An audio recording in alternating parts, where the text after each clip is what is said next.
সভাপতি আগা সিদ্দিকুর রহমান সাহেব প্রধান অতিথি হিসেবে উপস্থিত আছেন।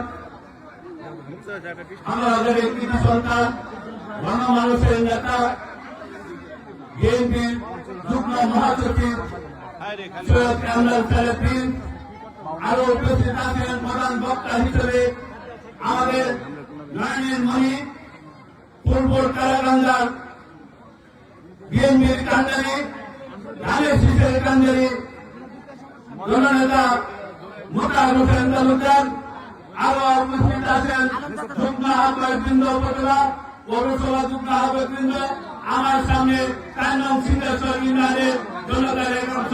আসসালামু আলাইকুম ওয়া রাহমাতুল্লাহি ওয়া বারাকাতুহু। মহান আল্লাহ তাআলার কাছে শুকরিয়া আদায় করে এই ইউনিয়নের এই ফুলপুর কারাগান্দা যখন শহীদ প্রেসিডেন্ট জিয়া রহমান ডাকদল গঠন করে তখন এই ইউনিয়নের কৃতি সন্তান মরহুম ওয়াসিউদ্দিন তালুকদার সাহেব আহ্বায়ক ছিল। তারপর বিএনপির আহ্বায়ক ছিল। তার আত্মার মাগফিরাত কামনা করে আরো আত্মার মাগফিরাত কামনা করে এই ইউনিয়নের সভাপতি শুকুর মোহাম্মদ মন্টু, সাধারণ সম্পাদক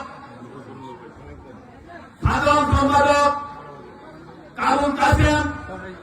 আমি বক্তৃতা বেশি রাখবো না। আমি একটা কথা বলতে চাই, মোতার হোসেন ভাই আপনার থেকে যান 4 নং সিদ্ধেশ্বরী নারীর বিএনপির কখনো আমি আপনাকে বারবার বলেছি 4 নং সিদ্ধেশ্বরী নান এই আওয়ামী সরকারের নির্যাতনে নিষ্পেষিত হয়েছে। এই 4 নং সিদ্ধেশ্বরী নারে কথা বলতে পারে নাই, বাড়ি বেড়ে থাকতে পারে নাই, নির্যাতন মামলা হামলা হয়েছে। এই 4 নং সিদ্ধেশ্বরী নারে এমন একটা কমিটি দেবেন, একটি শক্তিশালী কমিটি দেবেন। আমি 4 নং সিদ্ধেশ্বর মানুষের কাছে ওটা করছি। আর এই মানে সর্বোচ্চ ভোট আমরা আদালে শিখে রাখি শক্তিশালী করবো এই আশা ব্যক্ত করে সকলকে ধন্যবাদ জানিয়ে আমার বক্তৃতা এখানে শেষ করছি। শহীদ জিয়া অমর, খালেদা জিয়া জিন্দাবাদ, কারণের অস্কার, তারেক রহমান জিন্দাবাদ। সকলকে ধন্যবাদ। আসসালামু আলাইকুম ওয়া রাহমাতুল্লাহি ওয়া বারাকাতুহু।